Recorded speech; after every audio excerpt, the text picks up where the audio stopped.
Hey everybody, good morning. Just wanted to quickly do a test on a video that I was going to try and do live yesterday, but I thought, well, let me try and do the screen recorder and see if there's at least something that I could do technological wise.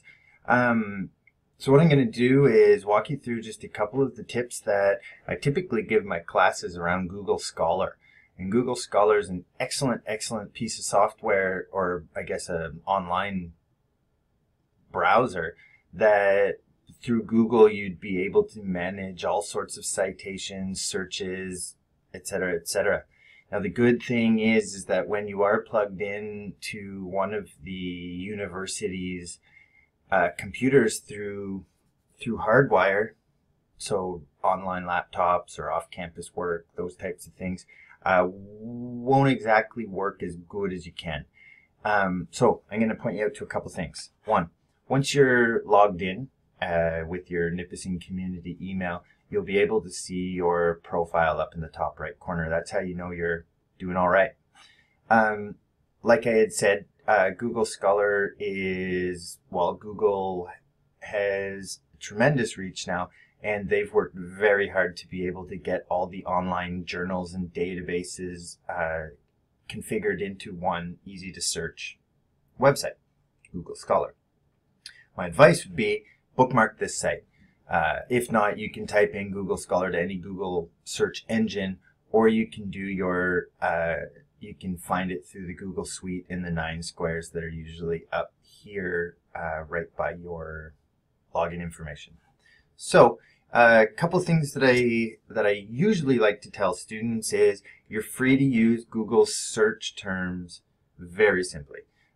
So you don't have to be exact, and you can do lots of things. So what I'm going to put in is university student inactivity, and see what comes up. I usually like to click off include patents and case law, and I'm only looking for articles. So I'm going to press search. Now what comes up is a list using Google's algorithms of the most liked, I shouldn't say that, the best hits of what I typed in. So you're going to see this screen, and these are the search results. We got 63,000, almost 64,000 articles, and here's some things that you could probably benefit from. If a website already hosts this article, you'll be able to simply click on here PDF, and you'll be able to get the PDF, you'll be able to get the HTML link, but you'll also notice right underneath that it's full text via Gedit. Now this feature is because I'm plugged in hardwire right now to the internet network at the university. So this is an option. If I was doing this from home, I wouldn't get it. I could remote log in from the library website and be able to access all of these things under my username, but I do a lot of my searches at work, so a click here will take you on to something that you'll be familiar with. A couple other things down here the side, you've got journal publications. So if you're looking for something very recent, you'd be able just to click on since 2015, you'd be able to click on since 2014, or you can leave it any time for all sorts. You can sort by the date it was published or sort by the relevance. We're good so far? Perfect. Now, each of the articles that gets published by Google has a number of features here. So I can click this one, the top one, and it has almost nothing to do with what I typed in, but I'll be able to see the abstract and be able to see what the journal the database has available already. So looks good. I'm hardwired so I can download the PDF just right straight, but that's not really what I'm wanting to do. One of the tips that I tell the students as they're looking for things is that, and one of the things that researchers are looking for when they are doing their research is how much influence does it have over the rest of the research community.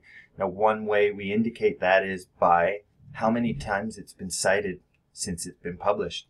And so you can see down the side here right underneath each one how many times it's been cited. So if it is a piece of seminal work that's really appreciated from the research community, it'll have more citations. So here's one here, predictors of exercise behavior amongst university student women. I'm going to click cited by 18, and the 18 things that had cited this will all come up. So it's a really nice way so you can travel or surf deeper into the web to be able to see, do I have research that's covering my full topic? Also, related articles is very similar by how many times it's been cited, but it's using search terms. So we've got our first one up here, and we'll be able to see all different types of articles down below. The 6 versions, just different websites post different versions, so you'll be able to check that out. Most of the time they're all the same. Now here's where things get interesting. I can save these to a library, one that's already created inside my user account. So I'm going to press save here just to keep it locked, and it'll change from save to saved. And that's how I know that I'll be able to find it easily in the future. And that's something that I could just go over here, click on my library, and we'll see it as the most recent saved. So what I can also do down here is click on manage my labels.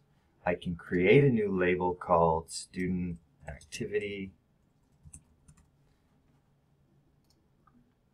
It's made itself available, and now I can go back and somewhere down here I would be able to give it a label, student activity.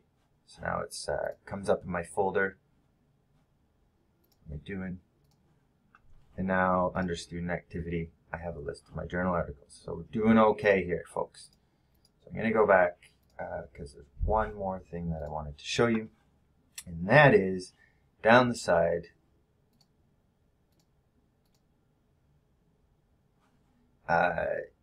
If you're ever looking to cite. So now I found my articles, I've researched them, I've read them, I've summarized them, I've annotated them, and now I'm ready to plug them into one of my things.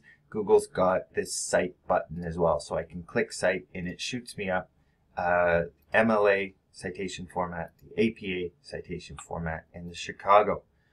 So I typically use MLA in my work, so I can easily just press Control-C, copy this, and get ready to paste it into my Word document that I'm doing some work on. So that's just a quick overview of what's happening. So I walked you through how to use the search bar, how to log in, how to find an article, what these things underneath mean, what these things on the side mean, and down the side I showed you how to create a label, save an article, and then put it inside of that folder. So just a quick video. Well, it's 8 minutes long now, but I think it'll be helpful, and if you're doing some research over the next little while, I think this would be of much benefit to you. So good luck. Let me know if you think it's helpful.